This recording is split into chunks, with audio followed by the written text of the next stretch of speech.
Welcome to the exit interview with Shana, Ayabe, and Kisha, Imani, Cameron. Today, we are talking about the salary negotiation. Kisha, yes, would you like to get started? Sure. I think one of the primary things that I see is people are afraid to talk about money. Oh, yeah. You know what I mean? Except for Gen Z. Yeah, well, that's true. That's true. Yeah, I think definitely in general. But, I don't think anyone sits you down to, teach you how to negotiate for your salary or how to talk about money.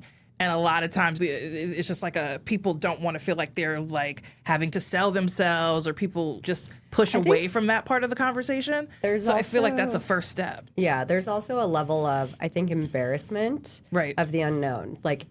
If I'm going to talk to somebody about say I get this really big contract at a senior level for a really big network or a big company, and you want to negotiate your contract, but even the starting point is that over under my peer. You don't know. Right. And so I think that there's a little bit of a shyness or an embarrassment that comes along with asking that conversation. People are funny about money. Very. And it's sort of, do you go to your trusted group of people and say hey, can we talk numbers? What did you get? What did I get? Absolutely. I think in my experience, I have a very close knit of people that I would talk to specifically about numbers and That's be very key. Here are the numbers, this is what it is, blah, blah, whatever.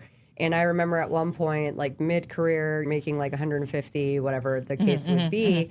And then we thought that some people made a lot more, some people made a lot less. And then years later, we rehashed out that point in time. Right. And it turned out that oh, wait, no, I was actually making more than the person over here. Oh, interesting. And then that person was like, what the fuck? And then the whole time I was embarrassed to ask them their details, thinking they made more money than me. But really, if we had that conversation, it could have helped them to negotiate higher up. Absolutely. But I think that's a key point is the research part. Yeah. Knowing what are your colleagues making, what are other people in this role at other companies making. Yeah. I think entertainment, I know, has been notoriously impossible to really compare apples to apples. No one, it's gotten a lot better now in terms of just people sharing and negotiating together or just sharing more information. Right. But normally it'd be impossible to figure out how much the person to the left or right of you was making for the exact same job. People did not talk about it. But in other markets, it's more transparent. And I feel now overall, there's a better level of transparency around at least the range of salary that people are getting. So that's just the first thing, and anecdotally, and just what are the other offers for these other jobs in other places. Yeah. But just kind of really knowing what's the high, what's the low, of the salary cap is a huge starting point. I would agree. I think if you're mid-career, it's very helpful to have a friend who's in accounts payable. Or in finance. Not because they're going to tell you the numbers, they can't, but they do get the salary reports from the different consultant and companies and whatever. And if you have a really good friend, they'll share that report with you. You can also find them online, with Robert Hath and different people, see industry, at least ranges and things like that. But I think when you're at that next level, looking at C-suite or looking at director or MD and trying to get a partnership, then it's all about the equity split. And it's sort of, how do you know, are you getting a fair equity split or not? And I think at that point, it's imperative to find some people to compare apples to apples. And in my experience, I found that a more seasoned person who's almost on their way out to retire is actually a better source for that conversation than your peer. They'll be more transparent with you, and they'll tell you, is it a good deal or not? And I think having those people in your life is or seeking them out is key. Even going to if you have a coach or if you're in an executive network or something like that, and joining some of those think tanks or talk groups or webinars that specifically talk about the equity interest is really important, because there's also tax implications that come along with that. Absolutely. And then you have to understand what does that mean? What that means, when is it going to vest? How much am I going to owe? What is the company going to be paying? Because sometimes equity is a golden handcuff that's just right. You're mine. Forever. Yeah. And it gets really hard to get out of it. Sure. You leave a lot of money on the table. It's that phantom. Right. So you don't leave because you want to, you want to see the investment through. Yeah. That makes sense.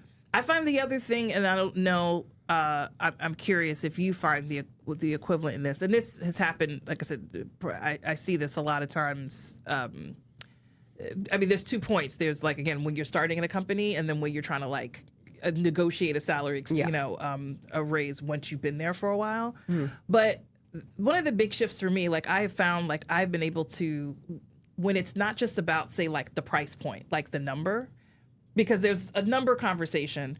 But when you can shift that from a numbers conversation to a value and investment conversation, there's a lot more leverage in that. What does that look like? What you can bring to a company, like over time.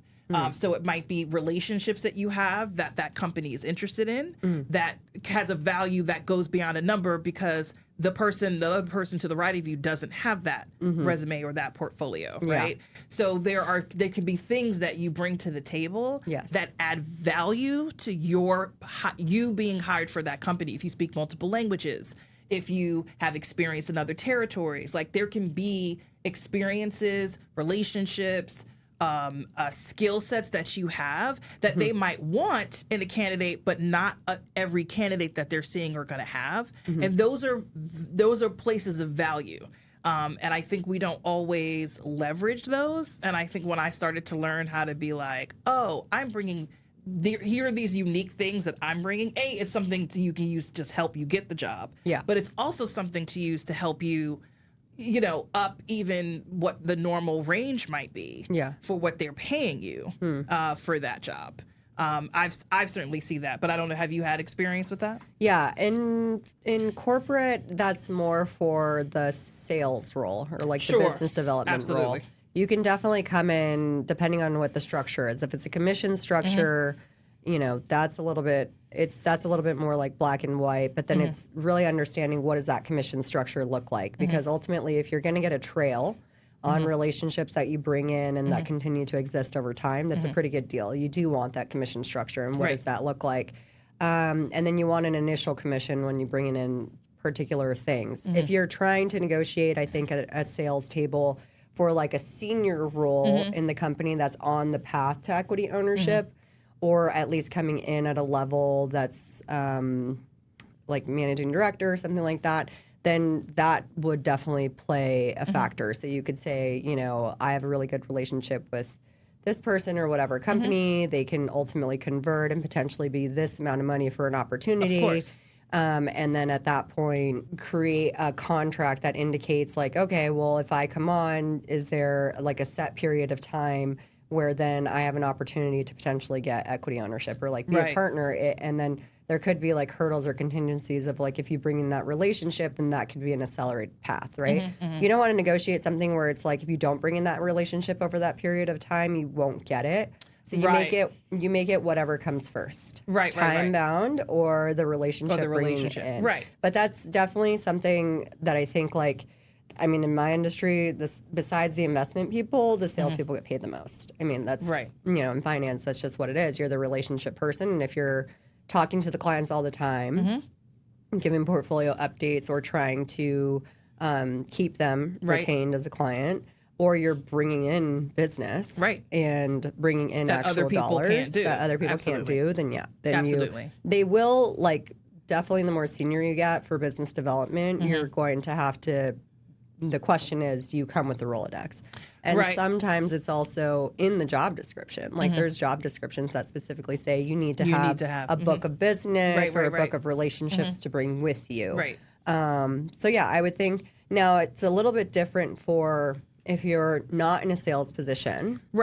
But I think it might be about converting, like explaining how what it is that you do will turn into a return on investment for the company, right? Yeah, I think a way that, like on the marketing side, a way that could be done with, for like to have that sort of value would be if I'm potentially a C-suite person applying for this position or a managing director level applying for this position, and I'm on broadcast a lot. You see me on TV. I do a lot of public speaking. I'm on panels. You're known, I'm known. I have a following. I have a personal brand. that's something very interesting to companies if that's what they're looking to do. Like sometimes corporate companies just hire specifically looking for that talking head because they don't have it in-house.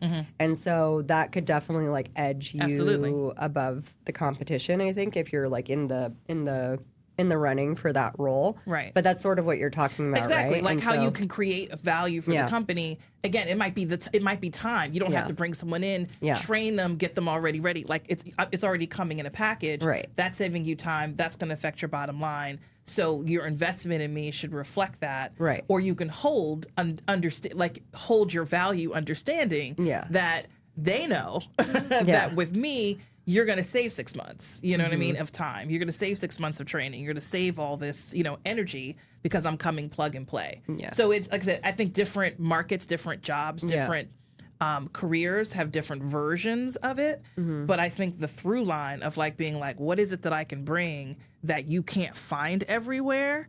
And how can I show them that this thing that I'm bringing will actually save them time and or money. Or give them money. Or exactly. Or bring them money. And it's like, it's exactly. It's like me plus your company equals more money for you. Yeah.